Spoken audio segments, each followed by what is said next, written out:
Welcome back, everybody, to the Take Two podcast. We are your frame brothers here every Tuesday night. I am Jameson, accompanied by Reed, as always. We'll be diving into all things football as usual. Today's episode, we are fresh off the combine that just wrapped up this past weekend. We'll be touching on some of the risers and the fallers. Pretty common topic right now. It's the excitement going around, a lot of buzz on some athletes and a lot of guys that struck gold with their performance, right? A lot of the freak athletes that we knew were going to test out well, tested out great. There's also some people who didn't test out as well. We'll talk about a couple of those guys. It just really gets me pumped for the draft. I know we're still like a month and a half away from the draft, but just talking about these guys, seeing their athleticism, seeing what teams are talking about, who they like, just really gets me going. Really excited to talk about it. So yeah, without further ado, did you sit down and watch a couple of the skill positions? I didn't. I'm not a big fan of watching the combine. I just look at the results. And then like after I look at the results, I'm like, hey, I want to go see this 40 time and stuff like that. That's when I watch is like if it's a player I'm interested in, like, hey, that's a surprising 40, I'll go watch that. So I kind of like a highlight type of guy. Yeah, I threw it on as kind of like background noise, and then I'll check in every once in a while. But I think the longest period that I watched was Saturday. The running backs, wide receivers, quarterbacks. Just it's just the most fun one to watch, especially for like fantasy. It's just kind of cool to see guys that are going to directly impact your fantasy teams. Did watch a little bit of the offensive linemen. It's always kind of neat watching those guys work. Some good athletes, crazy athletes actually for how big they Insane are, how fast athletes. they move and stuff like that. So it's always a good time to watch for me personally. I guess we can dive right in. I have 8 people's names that I wrote down. We could touch on, and then you'll have as people that you probably want to talk about as well. So first Yeah. one on the list, we'll start with quarterbacks. No, there's the names everybody wants to talk about, right? So I have Shador Sanders that I want to talk about. Not because he competed in the combine, but because of the rumors and stuff like that that were going around about him and his interview process at the combine, which is another big part of the combine. And all these teams are finally getting to sit down and kind of talk about, hey, what are you about? Um, all that kind of stuff. So Shadur Sanders, the rumors that I was hearing, and I don't know if you heard these as well, were that he didn't test or he didn't interview great with teams that he didn't really want to go to, was the rumor, right?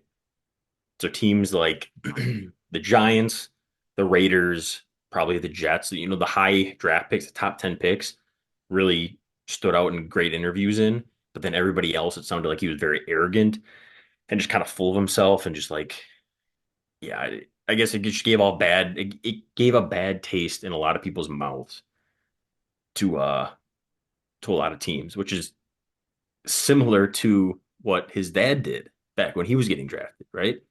Like there's the famous quote of I think it was Deion Sanders talking with like the Dolphins at the time or something like that, and they were asking him questions and wanted him to like look at their playbook and all this kind of stuff. And he's like, "What pick do you guys have?" And they're like, "Oh, 13." He goes, oh, "I'll be off the board by then, anyways. I don't need to waste my time with you guys." Like just very full of themselves, very confident, which some people like, a lot of people don't like. I think that's one thing that might have dropped his stock because if he doesn't go to one of those top teams, he might have burned some bridges with some of the other teams that might have taken a chance on him otherwise. So he might end up sliding. I don't know for sure. It's not a prediction, just kind of a thought on the rumors that I was hearing. So wanted to touch on that first. Yeah. I mean, like you said, a lot like his dad and like, yeah, no wonder the apple doesn't fall very far from the tree. Um, Yeah, I'm a big Shadur Sanders fan. I think he's a great player. We are going to talk a lot about attitude. I have a feeling of these. I mean, attitude is a thing that it's life. Everyone's human. Everyone has an attitude. And they're not just robots that go out there and play football. They can be coachable. They cannot be coachable. They can be a team player. They can be selfish. And I think that the interview process definitely brings that out in every recruit. And I think it's one of I would honestly say you could say it's more important than the actual combine itself. Yeah, there's a lot of teams that'll completely wipe you off their board. Is that your attitude, your willingness to be coached, stuff like that. The personality type things. A lot of coaches don't want to deal with it. They don't just value talent as a sole, you know, part of the process. They also want to know what you're about and that kind of thing. So can't hurt your stock. Some teams might not, just kind of up in there. Just wanted to discuss it, bring it up so people are at least aware of it. So if he does start sliding, some people have some context of maybe a reason of why. So quarterbacks off the board. The other quarterbacks, from what I saw and you see the reports on, there wasn't anything outlandish. The one big thing was, I think, um, Jalen Milroe's hand size came in significantly bigger than the Senior Bowl. It grew like what 3/4 of an inch, which is crazy. So I don't know if they measured it wrong or if he just did a ton of stretching. I know teams have done that in the past. But other than that, the quarterbacks all through wasn't anything great. Cam Ward didn't throw, Shador Sanders didn't throw, so the top two quarterbacks didn't throw. They not many quarterbacks did competed in this combine. Yeah, it wasn't. They just did all the fielding drills. They threw the routes. They did what they needed to do to show off their arm talent, if you will, and kind of moved on. So not a whole lot to touch on. We'll kind of bounce off a quarterback. So coming down the list, next position, I want to talk about running backs. But one name, and this is going to be a common theme you'll hear from me, and this is just because it just makes sense, right? Tootin ran the fastest 40. Speed in the NFL kills. Everybody likes speed. It's a flashy thing. It's exciting. So you're always going to bump up your draft stock if you run fast. The negative on that is if you run slow, you're also going to hurt your draft stock. It's always the two-way street there. So Tootin had a very good combine in the sense that his stock is going to go up because of his speed, because of his. What are you doing? You're moving all over the place. You not hear that? You're what? The ad. No, I didn't hear it at all. Oh, there an ad started playing because there's the YouTube video of them running the 40 down here. Oh, So no, I had to I couldn't mute hear it. it. Oh yeah, it was freaking me out. So his athleticism scored in what I think it was the eighth best for running backs. Yes, eighth. Yeah, so that's great. I don't know if people see him as a top 8 running back in this class. So this is definitely going to help his draft stock come up in a very deep running back class, which can only help you, right? Great 40, good vertical, good broad jump. I think those are both in the 75th percentile of both of those. Shuttle could have been a little bit better, but it's not Charlotte could have horrible. definitely been better.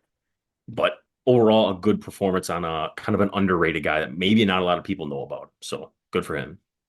Yeah, I mean, best way to promote yourself is to show what you're capable of, and he easily showed it here. Um, I didn't know who this guy was before he did this, but I I don't think think a if lot you're of the people did. yeah, I think if you're the top person at anything in the combine, if just one thing, if you're the top, that has to help your stock at least a little bit Gets people talking about you. It doesn't hurt. for sure.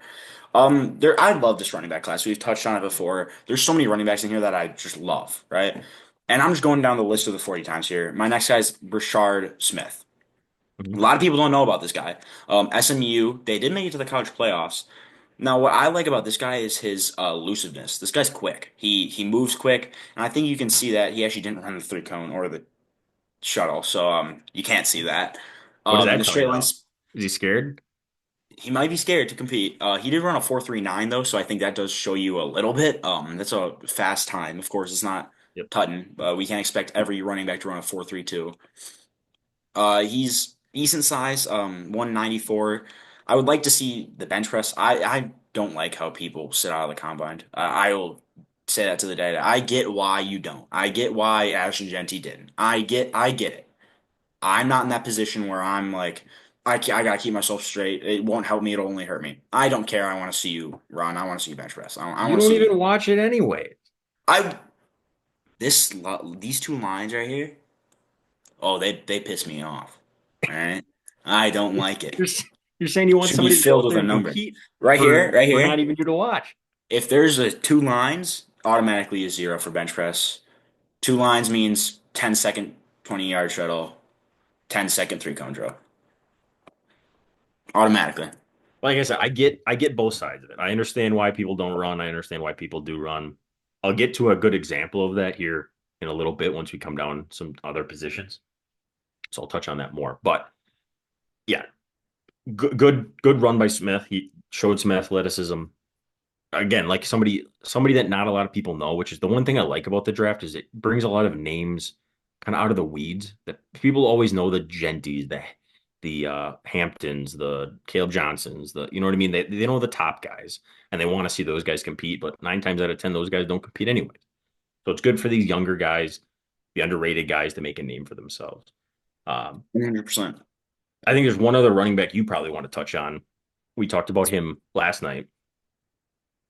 Oh yeah, Harvey. Well, Harvey too, but I was thinking Tajay Brooks. Oh yeah, I want to touch on Harvey real quick. I'm a big Harvey fan. I like Harvey. He's short, but he's big. Is what I really like about Harvey. He ran a 4.4, which I was not expecting. I was expecting Harvey to be a lot slower at, I mean, 205. That's a good weight. His bench isn't as good as I would have liked. I kind of wanted him in the 20 range.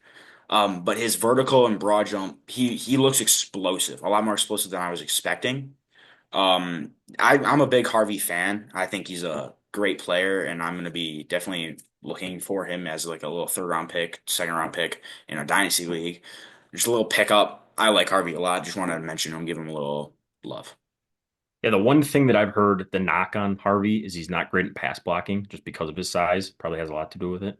So that that's the one knock I've heard on him is he's a very good sleeper, but doesn't have the three down back capability because his blocking isn't great.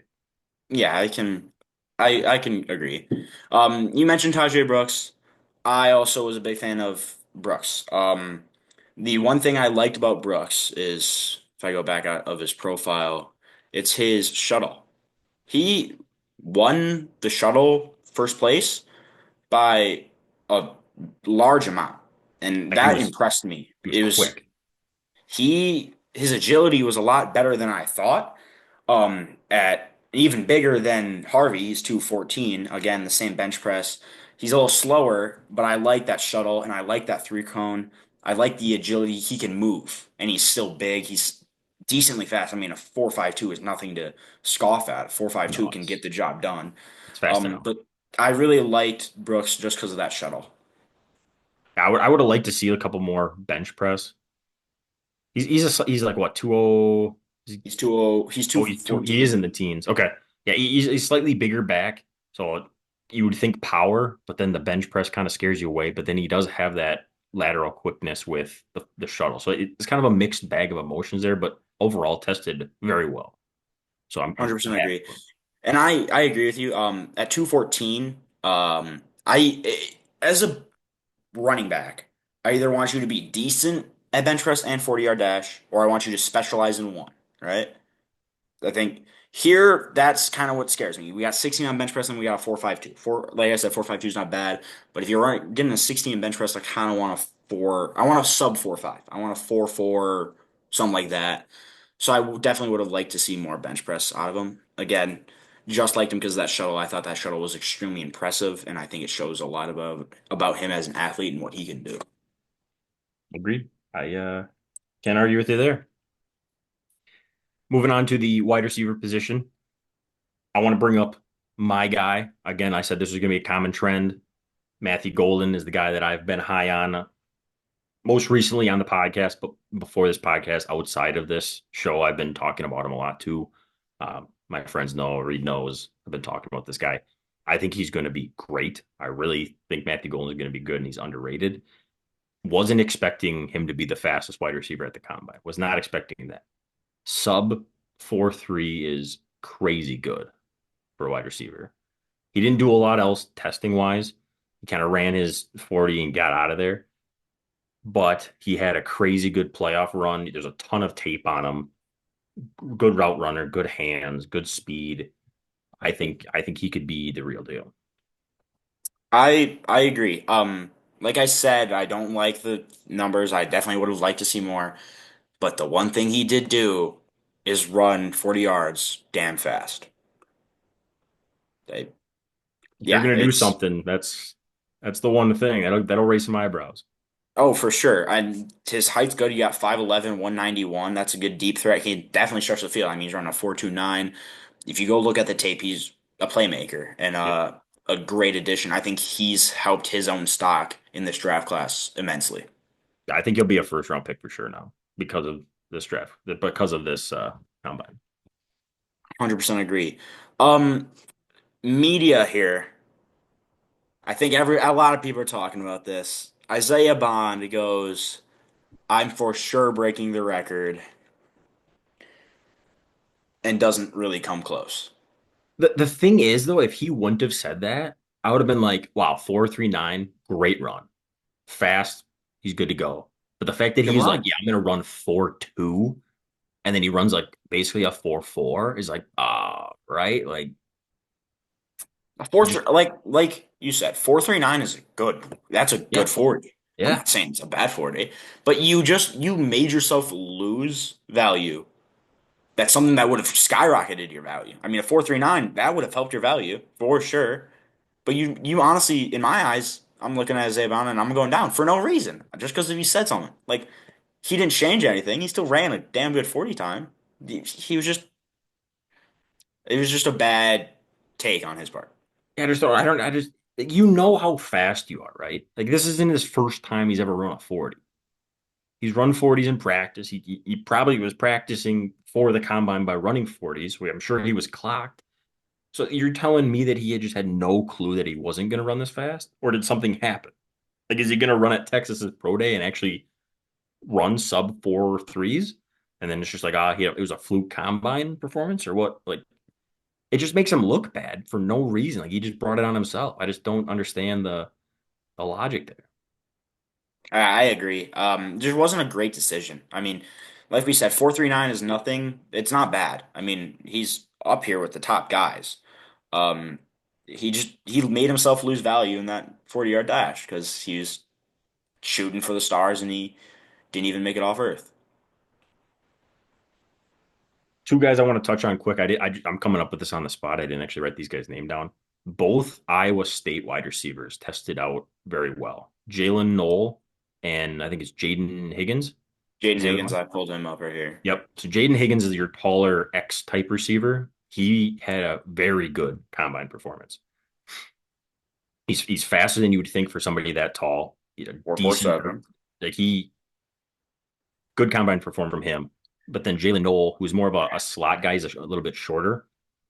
I think both of these guys are names to watch for guys sneaking up into the second, third round range. They're definitely day two guys, but these guys could make some uh some impacts on some teams. This Jalen Noel guy's a Yeah, freak. both of these Ohio State guys or Iowa State guys had very good combine performances. You got 23 reps, 4.39. How much do we Yep. weigh? He's not. Yeah, this is another guy that a lot of people know about. He kind of showed up, athletic. This guy, 4.1 vert. He had 11. Ooh, I'm liking this guy. I'm glad I brought him up then. It was a last minute decision. I wasn't sure how many people knew about him or if I should bring him up, but I'm glad I did then. I also have heard a lot about this guy out of Arkansas. Um, six I've heard the four. name. Yeah, Most so athletic he's receiver. ranked first Yep. because of this shuttle. 40 was not bad either. 4.4. 4.4 is not bad. 17 reps, not bad. 6.4 with a 40-inch vert. I mean, that's your jump ball receiver if I've seen one. And then he's quick laterally as well. I mean, we got a 4.05 shuttle. I've seen a lot about him, and obviously with the first ranked athletic score, I didn't think he was first, but good on him. I mean, he showed out. I didn't even know who this guy was, and he competed at the combine, and now he's on my board. So good for him. Yeah, that's what the combine's about, right? Finding these guys that are just athletic freaks and then seeing how if teams can translate it. The Now the one, last thing. go Oh, ahead, go ahead. we might be pulling up the same guy here. We might be pulling up the same guy here. The Is it one, the Slim Reaper? yep, you got it. All right, Tez yeah. Johnson, who is 5'10", 145 pounds, and he ran like a 4.51, 4.54, 4.51. 4.51. Not good. If you're 154 pounds, which is like the second lightest person to like wide receiver The to ever come to lightest. the combine, I believe. I think it's the lightest. It very well could be. There are It's damn light. not a lot of receivers who have ever made it in the league being this light. The most recent and basically the outlier, but it also kind of shows what's going to happen. Tank Dell, who has 10 pounds on Tez Johnson, by the way. He's He's 160. I think he's 160. 165. Right. So, yeah, 11 pound, but Yeah, rounding, did it accurate. yeah, sorry. And Tank Dell's been hurt the last 2 years, right? So that's always the biggest concern with players at light is how sustainable is their play at that size? They're going to get hurt. Tank Dell is hurt. Now you're giving a guy 10 less pounds. Their combine results are actually pretty similar with speed and athleticism and stuff like that. So if you want to compare that, could he be the next Tank Dell? Yes, but I think Tank Dell is an outlier. Like he's fighting Would you even against. call Tank Dell an outlier? All right. That's my point. Other In than my the like when opinion, he's on the field, he's good. I think it's gonna be the same here. What Tez Johnson specializes in is that shuttle run. He's quick. He's elusive. He can move, right? And I would hope you can at 154. You have to You be able have to to do it. be. Yeah. But this 40-yard dash, man, a 4.51 at 154? That's terrible. All Everybody's right. everybody's everything that I'm hearing, like on social media, everybody's his game speed's faster. And he did actually have a faster like GPS clocked time while he was running routes and doing stuff than other receivers. He was in like the 19 to 20 miles per hour range, like while he was actually running his routes, which obviously great, translates really well to the game. But you have to be an absolute like speed demon if you're going to weigh that little in order to flip a switch in somebody's mind. Like he's going to fall down drafts because of the size and the speed now. Right or wrong, For it's just sure. it's going to happen. Yeah. And I do think Tez Johnson is a baller. At Oregon, he was a baller. His That he game was a tape is dog. great. He looks amazing. And I honestly think it's going to be the same thing as Tank Dell. Tank Dell on the field he's a baller. He makes plays. He's a good receiver. It's just the problem is it's when he's on the field.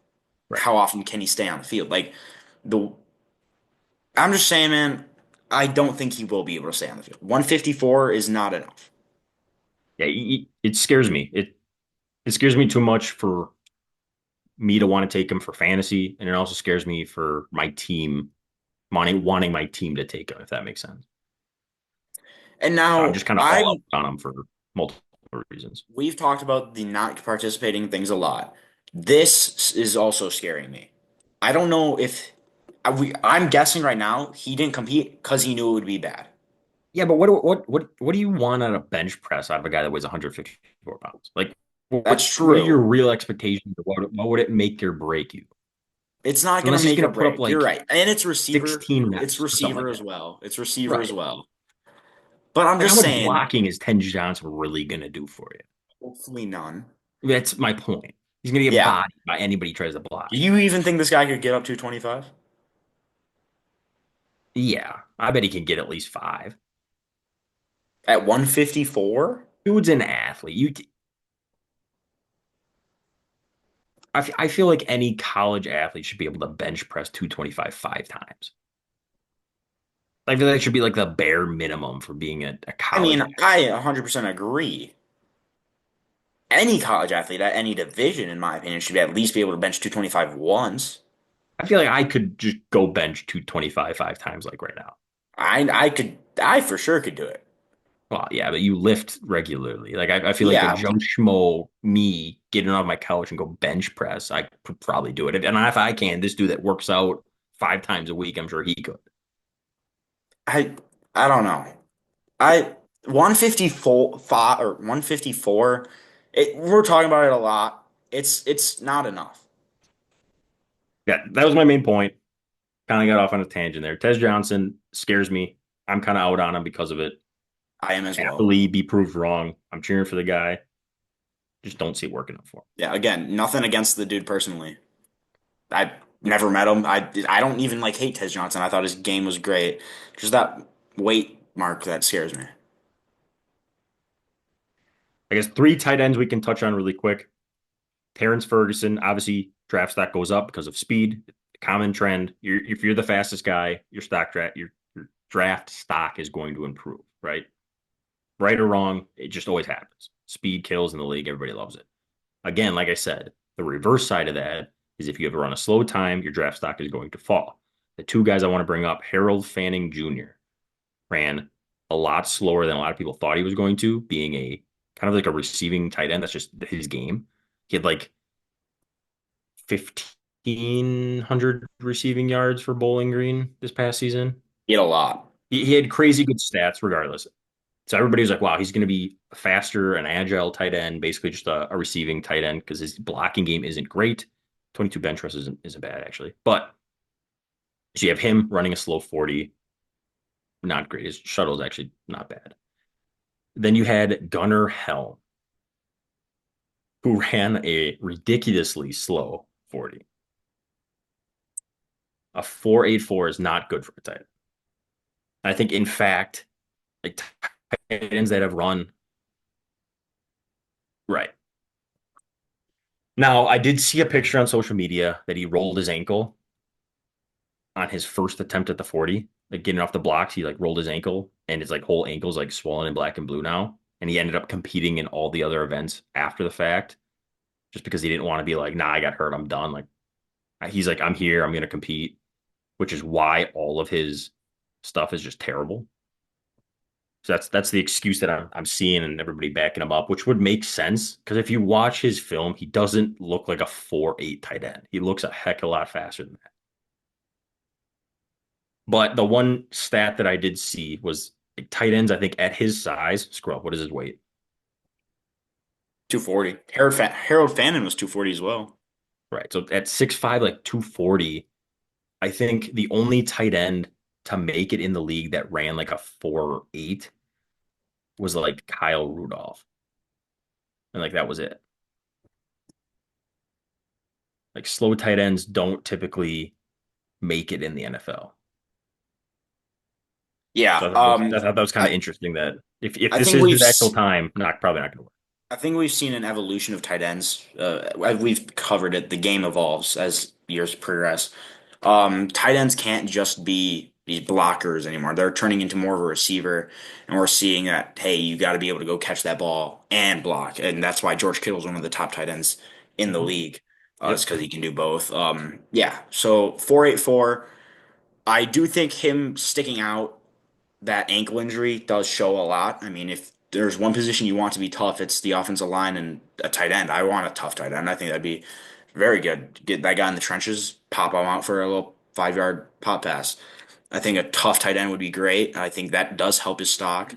Um, but does it's kind of a like scale, like toughness, bad combine, right? It, give or take, like which one do you really want there? So we'll keep it moving.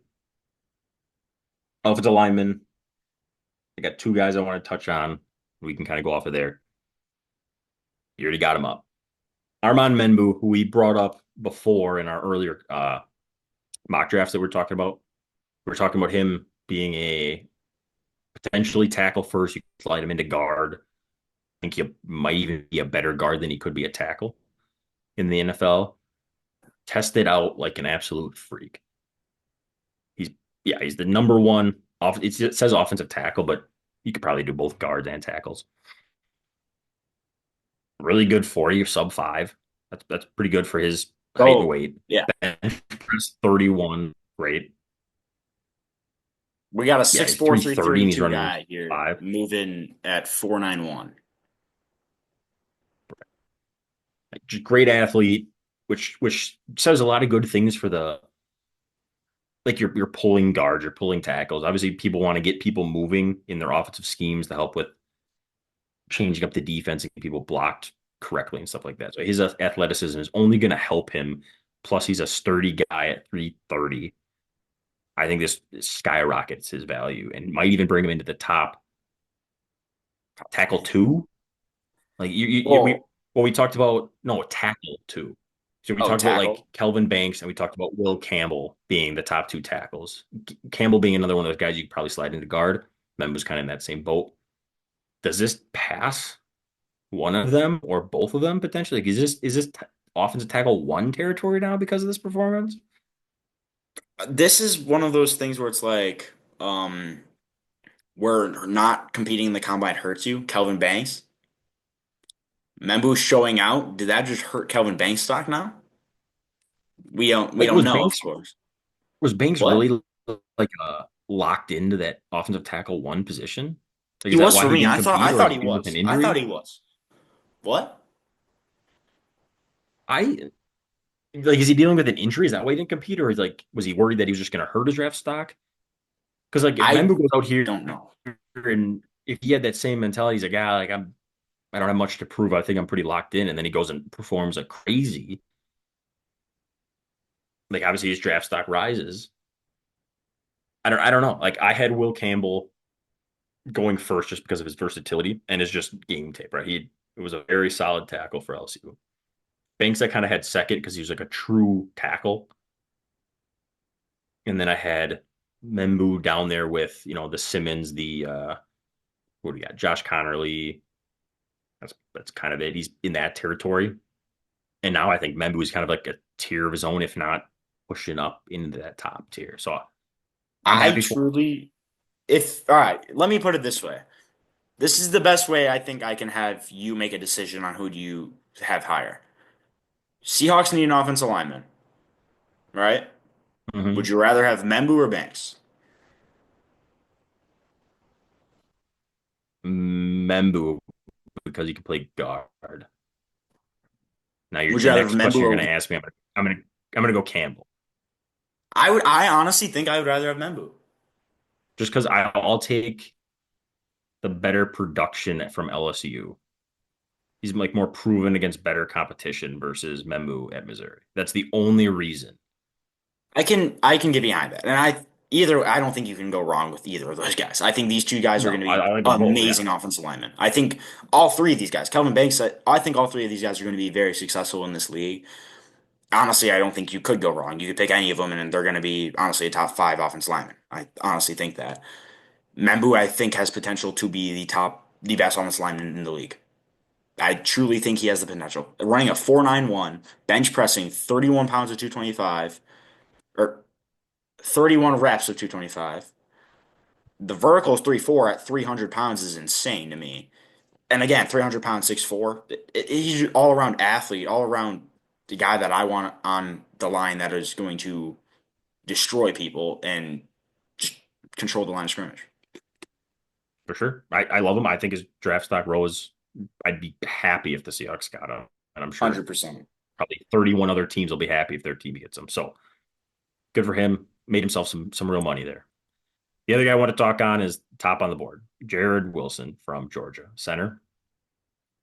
Ran the fastest 40 time, but just overall had a really good performance when it came to like his on the field drills and stuff like that. His pulling and just his decision making and everything about him looked really clean. And there was a lot of people complimenting him on that, like while you're watching the combine and kind of the reports after the fact. I think his like draft stock was like third round talent somewhere in there. He may have pushed himself up to like round two, even like late round two, depending on how needy a center of a person is. I mean, his athleticism is crazy. Really made himself some money there too. So I just want to bring him up for people who are unaware of him. This is the first time we've seen it, and it is centers, how many centers really compete. But we have Right. a 1-1-1. We have a production score one, athleticism score one, and total score one. That's pretty damn impressive. Yeah. So great performance by him. Good for him. Yeah. Do we want to Other talk side, about the we can talk about yeah. him. We kind of hinted that we were going to talk about him earlier with character. So I'll let you lead him off. We've been high on this guy. We kind of called this. So me and you said, "Hey, James Pierce is one of the best edge rushers in this class." We said he's not putting very good numbers up right now at Tennessee because he's getting double teamed. He's the best player on that defense, you could say. I honestly think he was. We said, wait for him to test, and he'll show you how athletic, how good he really is. He did that. This 40-yard dash time is insane. Oh, is insane at 2:45. I truly think a 4.47 is insane. There's running backs that weigh less than him that aren't running that. Tez Johnson weighs 154 pounds and he's running slower. than James Pierce Jr. That's insane. at James 245. James Pierce Jr. is 100 pounds heavier than Tez Johnson. It Right. almost. He's almost. Um, he's an athlete. He tested well. Then we move on to the character issues. Yeah, there were some rumors that came out that his coaches were not pleased with his performance at Tennessee, that he was 1 foot out the door. That was a quote, and that he was just kind of not good at taking coaching. Coaches would tell him something, he's just kind of shoved them off, and I'm going to go to the league. I'm too good for this kind of mentality. Reed and I have had several discussions outside of the podcast on character flaws are fine to a certain extent, and there are numerous examples of people who had character flaws coming into the draft that made them fall down the draft board, and they ended up being completely fine. The latest example of this being Jalen Carter. He fell because he had character issues because of his off the field stuff. Hasn't been a problem that we know of in the NFL. Great player, deserved to be drafted higher. As we knew that, but because of his character flaws, it dropped him down the board. So Breed and I were discussing, we're like, oh, what kind of character flaws really does James Pierce have? Is this really as bad as everybody thinks it is, or is it just kind of another one of these guys that, well, they're nitpicking on him? If this is true and he really is not taking coaching and he's just kind of a locker room cancer, if you will, that won't fly in the NFL. That is completely different than these off the field driving too fast, those kind of character flaws. These are in football kind of character flaws, and that is something that is not good. So if that is really true, this could be really bad for James Pierce, and he could end up sliding significantly. But as far as production wise, athleticism, he's one of the best edge rushers, if not the best edge rusher. He's going to be good in the NFL if he can get his head screwed on straight. So I think that kind of wrapped everything up. Do you have anything else to add to that, Reed? No. Okay. The other thing I want to talk about is Shamar Stewart. I saw this pulled up on the combine graphics. He's almost the same height, weight, hand size, arm length as Miles Garrett. Like everything measurable wise is like the exact same as Miles Same Garrett. school Same too. school even, which is ironic. Yeah, crazy. Plus, he tested out crazy well. I think his performance skyrocketed his draft value. He's going to be probably a mid first round pick now. I agree. The vertical is insane. How much does he weigh? 260. Oh, he's very big. I was expecting He's 240. a big guy Now, this is kind of a question. Is Shamar Stewart's 40 time more impressive than James Pierce Jr.'s 40 time? because of his size. I mean, yeah, what, an extra tenth of a second? 20 pounds rather than like it, yeah, you can make an argument that I would either make an way, argument that they're just as impressive, but in different ways. yeah, I agree. I think I kind of want to see both of them bench press, but that's just me. Um, that's just me. But the 40 yard Fair. dash is insane. The vertical is insane. 40 inch vertical is insane at 267 pounds. He tested really well, and I think he's draft stock skyrocketed. Absolutely. Is that it for edges? That's all I had for edges. There's some other ones, but we're kind of running out of time. I don't have And anything to really touch on defensive tackle wise. There were a couple people that had good combines. I think just overall Mason Graham not performing probably hurt his stock more than anything, just because there's other people that kind of shined and is what it is. I think he's still my defensive tackle one, doesn't change anything. yeah, for sure. Any middle linebackers? No, I don't got much to talk about middle linebackers. I wasn't very impressed with them. This isn't a great middle linebacker draft, other than Jahad Campbell. It's a short list. I'm sure there'll be Jahad some Campbell, I think, sleepers. is a dog. Jahad Yeah, Campbell, I think, is easily the best middle linebacker in this class. oh, absolutely. I think he's in a tier of his own. It's why there's not much to say. Like honestly, he probably didn't even need to test. He, And he didn't hurt his stock from testing. no, it's kind of is what it is. So not much to talk on there. Corners, one guy I want to touch on, top of the list, speed, right? Oh, yeah. Maxwell Harrison only helped his draft stock by running fast. He's kind of like the next Tariq Woolen speed wise. They ran very similar speed wise. You saw how well that worked out for Tariq Woolen coming from the Seahawks. He was drafted in like the fifth round, became a starter. One because of his skills, but a lot because of his speed. He had a lot of makeup speed. Harrison was already projected to be like borderline first into the second round, is what I was seeing in a lot of mock drafts. This may have pushed him up into the first. Game tape is one thing, but then adding that much speed is a whole nother just ballpark. He is the fastest person in this draft class. Yep. Good for him. So That's fast. It's really that fast. 4.28's fast. Yep. It's real fast. So again, if you have the fastest 40-yard dash in the combine, you can't go down. It's not going to hurt you to be fast. That's for sure. I think the to end this up, I think this guy had the best combine. I don't think you could say this guy for sure had the best combine to me at least. I would We agree. called it. This is another we called it. We said in our first mock draft, I think we said, who did we send him to? Was it the Browns? That was in our latest one. I don't know if we had him in our very first one. You're I had to right. You're pull right. him. Either Oh, because way, we on our first one we only did the top 24, so oh we yeah, didn't even he have the didn't go. bottom. You're right. In the second one, we said this guy will test out like a freak. He's big, 6'3", 220. He's throwing 225 around 20 times. He's running a 4.38. That's insane. A 4.38 while bench pressing 20 pounds while weighing 220. I'm this is my favorite guy in this draft class. I honestly think I could say that. I am a huge Nick Emanuori fan. Can't say his name, even though I'm his biggest fan. Can't say his name. Manuari. Can't figure it out. Jumps 43 inches. This guy's an athlete. This guy's a dog. This guy gives me the best flashbacks ever of Cam Chancellor. Just big, strong. I don't think Cam was nearly this fast, but No, I think Cameron like a 4.5. yeah. So like this, just a more athletic Cam Chancellor is scary to me. I'm going to look up Cam Chancellor's 40 time right now. Please do. This guy has firmly cemented himself as a first round draft pick. I would be incredibly surprised if he doesn't get drafted in the first round. It wouldn't make sense. He Cam could Chancellor be. ran a oh my bad. Go ahead, no, hit me. Cam Chancellor ran a 4.69. Wow, he's a little slower than I thought. Still a dog.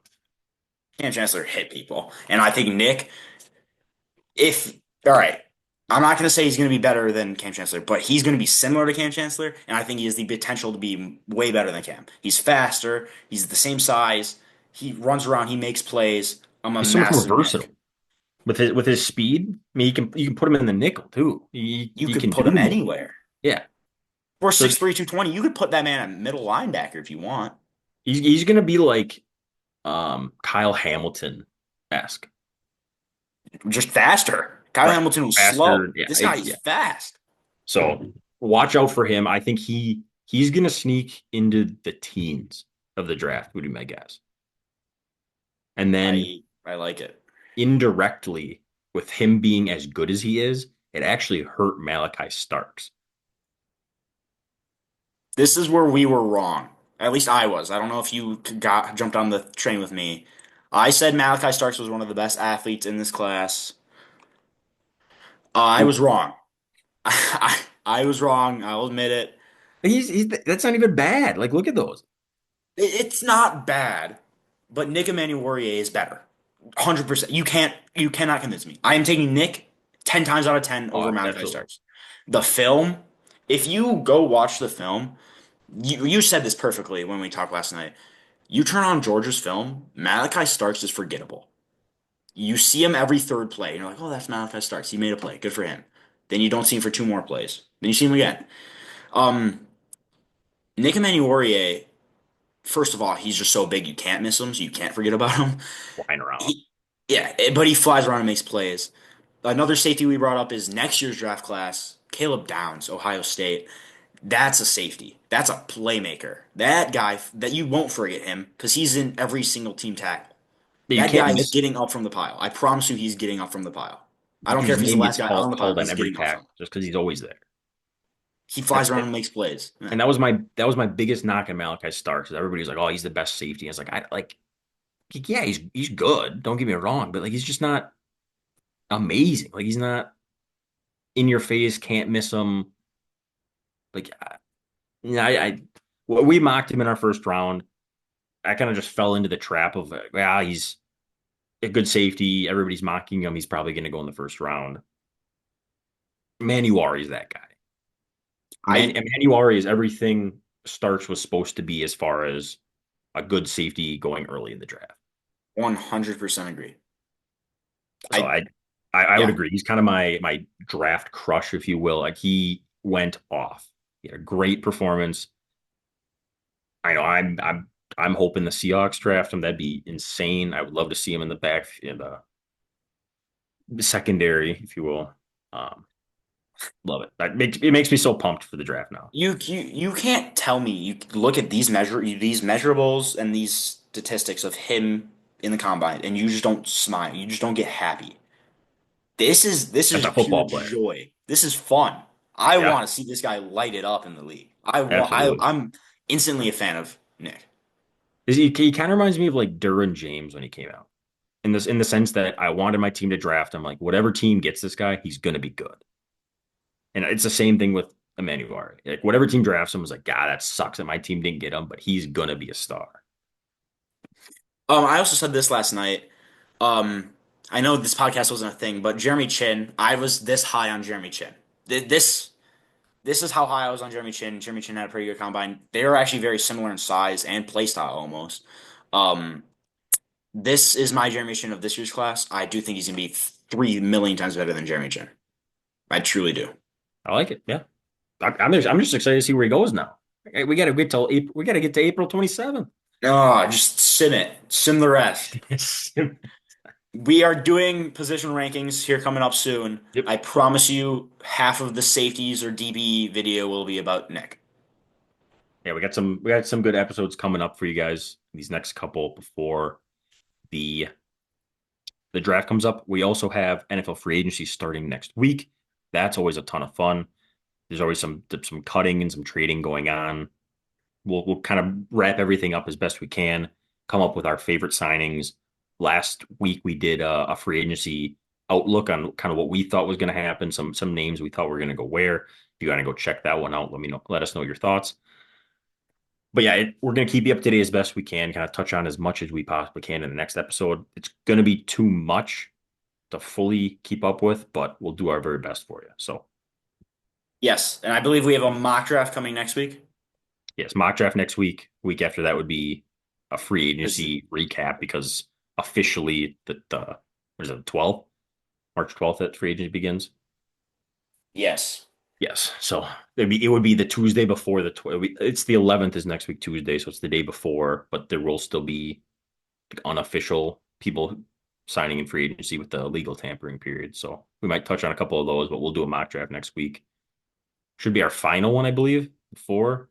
I don't remember. We might do one right before. Okay. So we'll keep you We'll up to date. Got a lot of good content coming your guys' way. If you like this stuff, obviously that'd be awesome. If you guys want to keep tagging along, we'd love to have you here. We'd love talking about it. Leave us a like, drop a comment and below if we're just wrong on things, right? We always want to hear feedback. We always want you guys to come and chirp us. We're just idiots. Sometimes we put ourselves on the spot and make ourselves look bad. Tend to do it more often than we want to, but that's what we're happens. here for. Yeah, for sure. As always, thank you guys for watching. We'll see you next week for a mock draft. We'll see you. Peace out, everybody.